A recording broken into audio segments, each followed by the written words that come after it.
You were never just skin and thoughts. You were sound, memory and breath, wrapped in the illusion of solidity, a ripple in a much older ocean.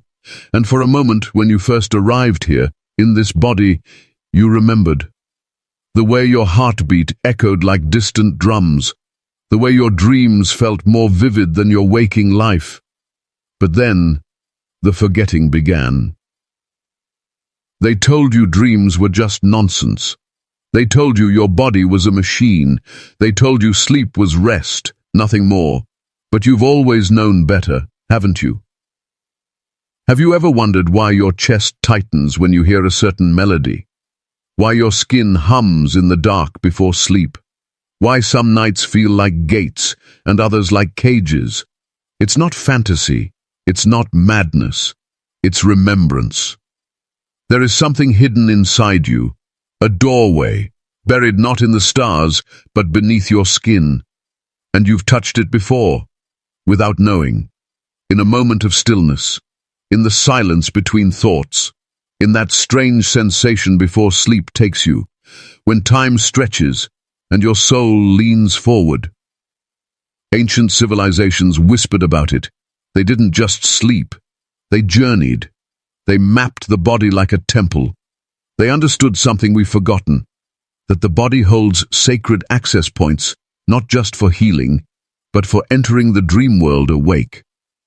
They called it prophecy, they called it vision, but it was something simpler and more profound. It was presence, it was intention, and it was touch. You're not here to learn, you're here to remember. There is a place on your body, untouched by most, unknown to many, that can shift the fabric of your dreams. Not metaphorically, not spiritually, literally. But we're not ready to name it. Not yet. First, you must feel the truth of what you are. Not a thinker, not a sleeper, but a traveler, lost between realms. Now slumber, owly, waking up. So breathe, slowly. Let your body soften. You don't need to try to understand. Just listen, with more than your ears. And if something inside you has started to stir, if the echo feels familiar, if your soul has leaned in just a little, then follow this thread before it fades again. Subscribe to the Spine Gospel, not because you're curious. Subscribe because somewhere deep within you, you remember. Long before the world was wired with machines, when nights were still sacred and silence meant something, sleep was not an escape. It was a ritual, a soft departure, a sacred voyage. The ancients knew this. To the Egyptians, sleep was a temple in itself.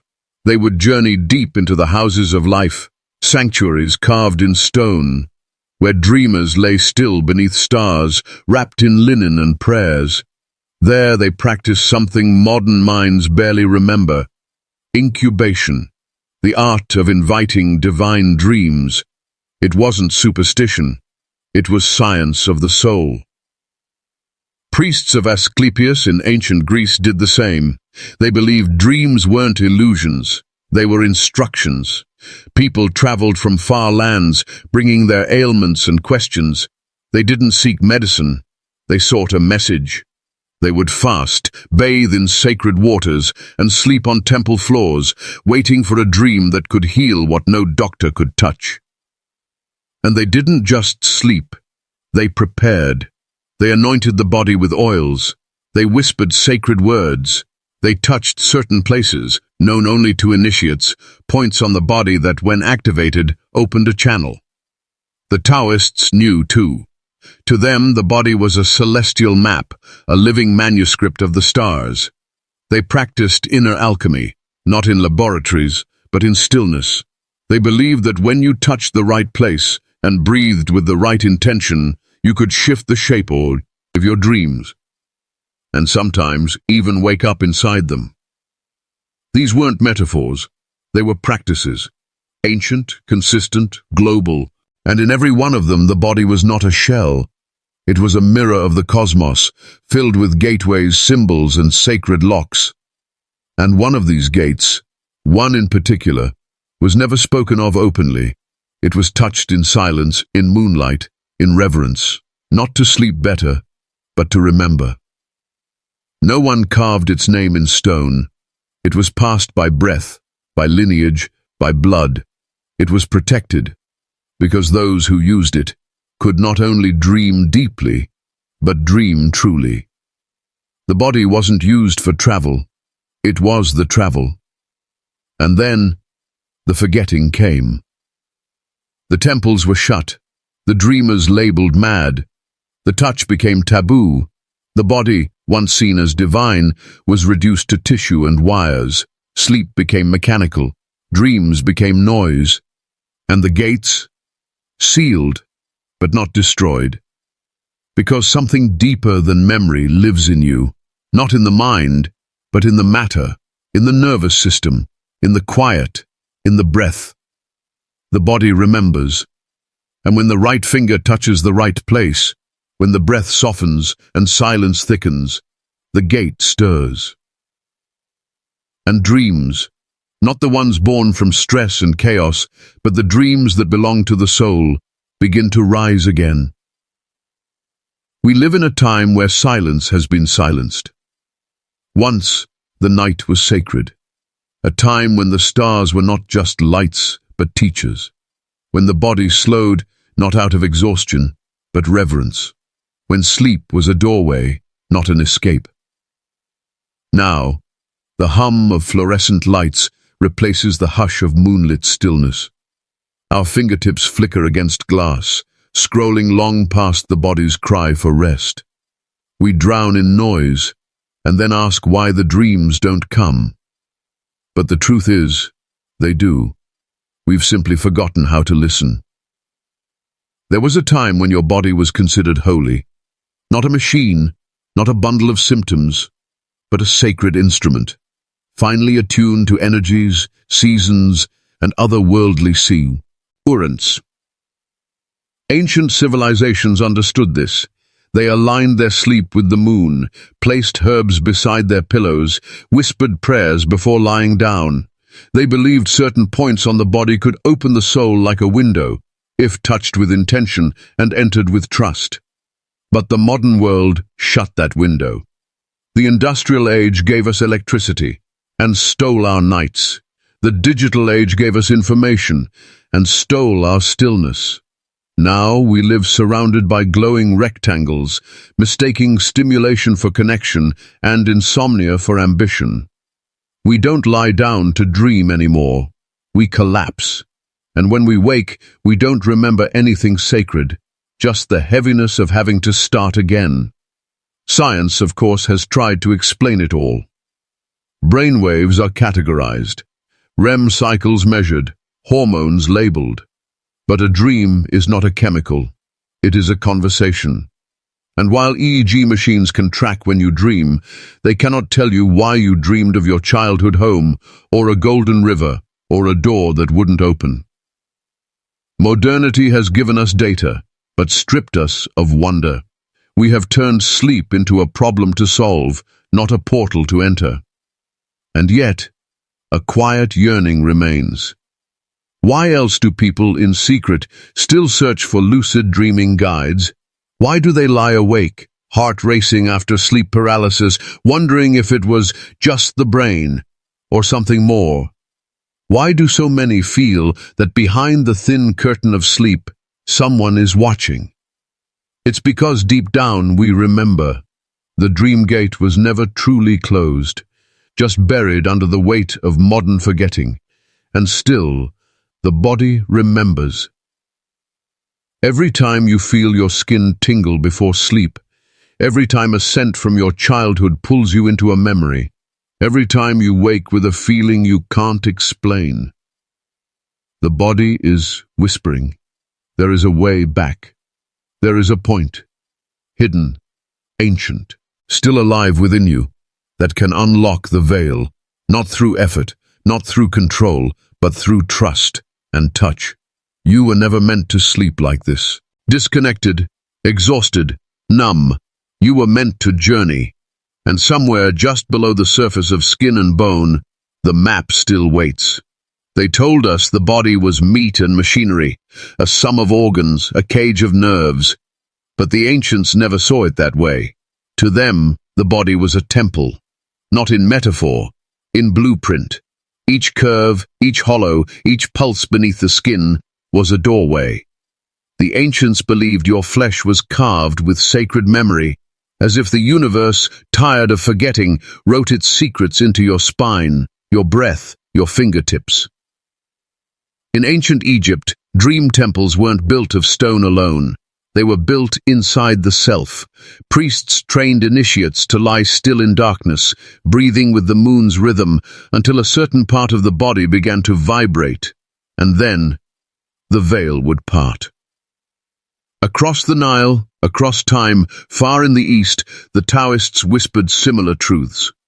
Their maps of the body were lined with rivers of qi, energy lines flowing like silver threads under the skin. Along these lines were points, not random, not invented, but discovered, like stars blinking through a fogged sky. One of those points. They said it could stir a dream alive before the eyes even closed. A pulse that, when gently touched, would open the gate between this world and the next. The Indian mystics spoke in colors and wheels. The chakras, energy centers spinning along the spine, blooming like cosmic lotuses, each one a passage, each one a password to inner realms.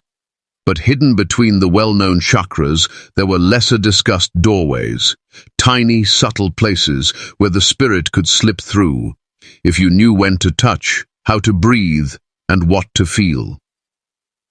In Sufi mysticism, the breath is the blade, cutting through veils between waking and sleep. They taught that a single pressure point, combined with remembrance and brayati, could invoke visions clearer than reality. Allah speaks in dreams, they said, but only if the heart is tuned and the body aligned. So what happens when all these traditions, so far apart in time, in culture, in language, all echo the same thing? That the body holds the key, not just metaphorically, literally. There is a point, a place on your body so charged with quiet power, so often ignored by science and stripped of sacred meaning, that when activated before sleep, you do not dream, you travel, you do not rest, you remember. The ancients never argued whether dreams were real. They argued whether we were ready to enter them consciously, and so they taught, they mapped, they waited, for someone who would one day listen again. But the point was never hidden by force. It was hidden by neglect.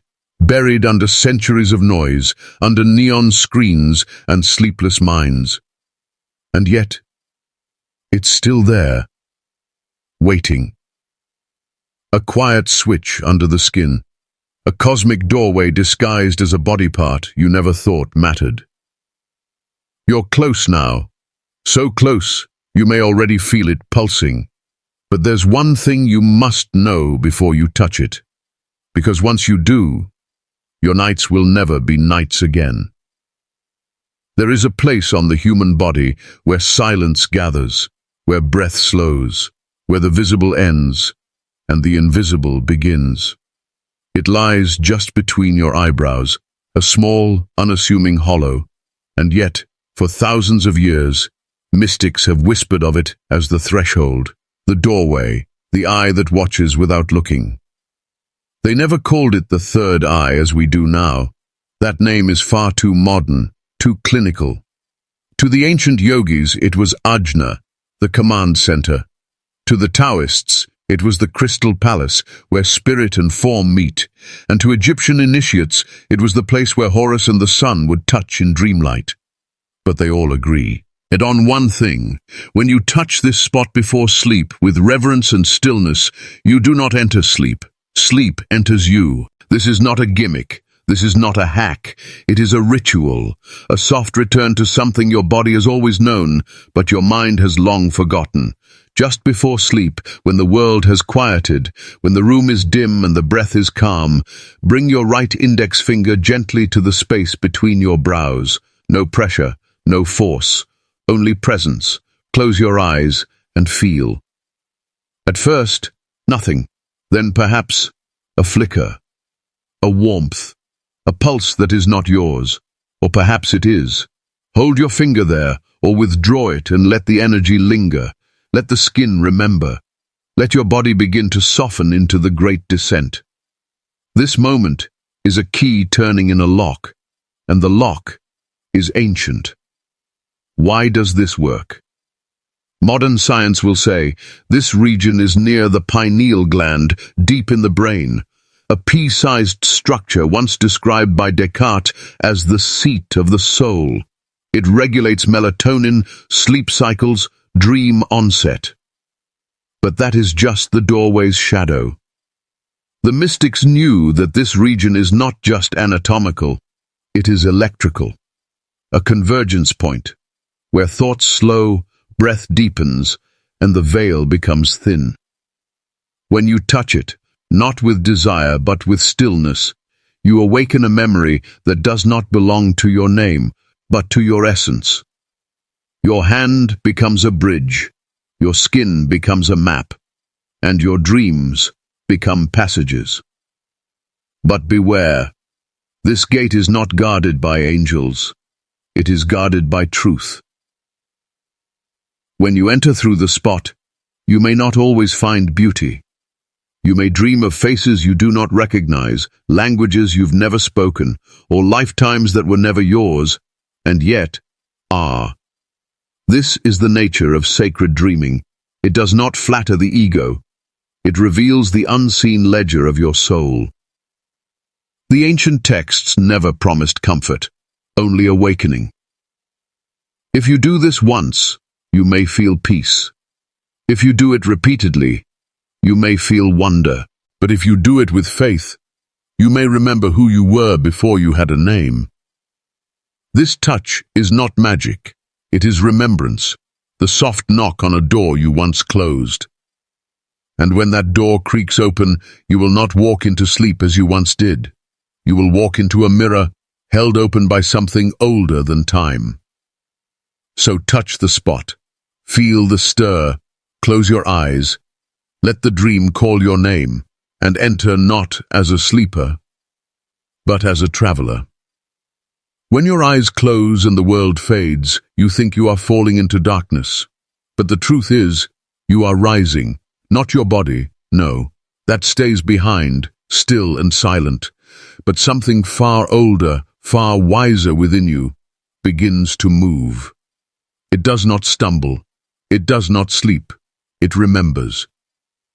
The ancient Egyptians called it the Ba, the soul that flies like a bird from the chest of the sleeper.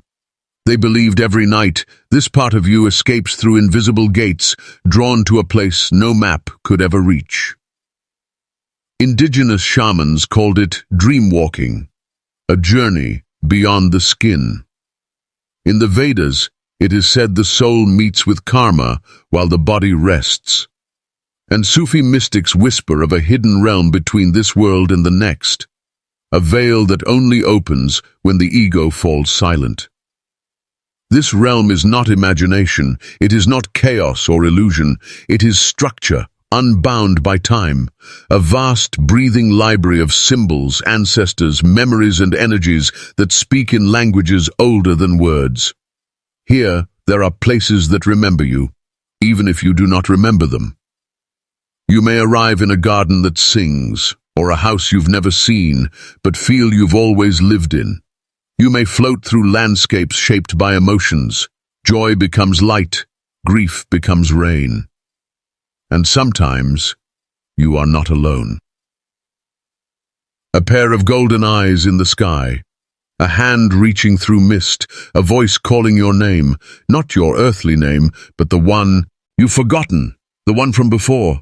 These are not just dreams, they are encounters, signs that you have crossed the boundary. You speak a language that your mouth has never learned. You look into mirrors and see other versions of yourself. You feel watched, not with fear, but with purpose. You wake up changed, unable to explain why, but knowing something was given or taken. The soul does not wander pointlessly. It seeks, it heals, it remembers. Sometimes it meets ancestors waiting in silence. Other times it is tested, forced to relive what the conscious mind tries to forget. Because the dream realm is not always gentle, it is honest. And when it is done, when the lesson is learned or the door is closed, the soul begins to return. But if the waking is sudden, an alarm, a shout, a crash, the return is violent.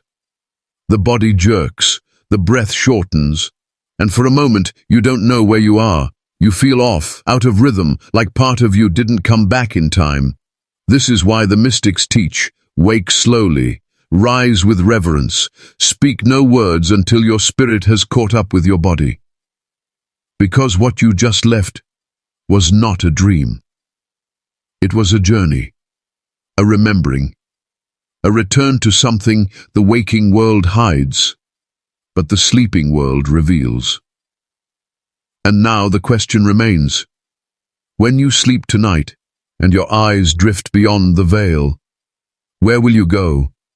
And more hauntingly, who will return in your place? The body stirs, not with the urgency of alarms or the ache of waking life, but with the silent return of the soul. Your breath draws in, the heart adjusts, the limbs remember their weight, but for a brief, shimmering moment, you are still between worlds. This moment is sacred. It is the seam, the delicate line between the infinite and the earthly. Most people miss it. They reach for their phones. They shrug off the dream like fog. They forget that they just traveled across dimensions. But some lie, still, eyes closed, breath soft, and they listen. Because they know, what you carry back matters. Not every dream is nonsense. Not every vision is random. Some dreams are messages, and some are memories older than time. Now return, if you will, to the point you touched before sleep. That mysterious spot on the body, the gate, the one ancient mystics pressed gently with breath, intention, and surrender. You didn't just touch flesh. You touched an ancient doorway, a point mapped not in textbooks, but in temples. Egyptian priests, Sufi mystics, Himalayan sages, they all knew of the threshold points in the body, places where the veil thins, where the soul can whisper to the body, and the body can answer. This spot, this forgotten coordinate, is not a button, not a trick. It is a pact, a promise you make before sleep. I am ready to remember. And now, beloved traveler, you return. But you are not the same. You bring something with you, a symbol, a color, a face, a phrase that echoed through the dreamscape. You may not understand it yet. That's okay. All seeds need darkness to grow. Just don't discard it. Don't rush into the noise of mourning. Instead, honor the return. Place your hand over your heart. Breathe deeply and ask, what did I bring back with me? Because the greatest tragedy is not bad dreams. It is unlived dreams, unheard messages, unfelt echoes. The path you've walked through this story, through ancient maps, secret spots, veiled histories, and celestial gates, was never a fantasy. It was a remembering. And now the remembering is yours to carry. Every time you touch that point before sleep, you are saying to the universe, I remember I am more than this body. I remember I come from stars and silence. I remember I am allowed to dream. So tonight, when the world goes dark, don't fear the silence. Touch the gate, close your eyes, and walk softly through the veil. The dream will meet you halfway. If something inside you stirred tonight, trust it. The path remembers you. Follow for more from the Spine Gospel.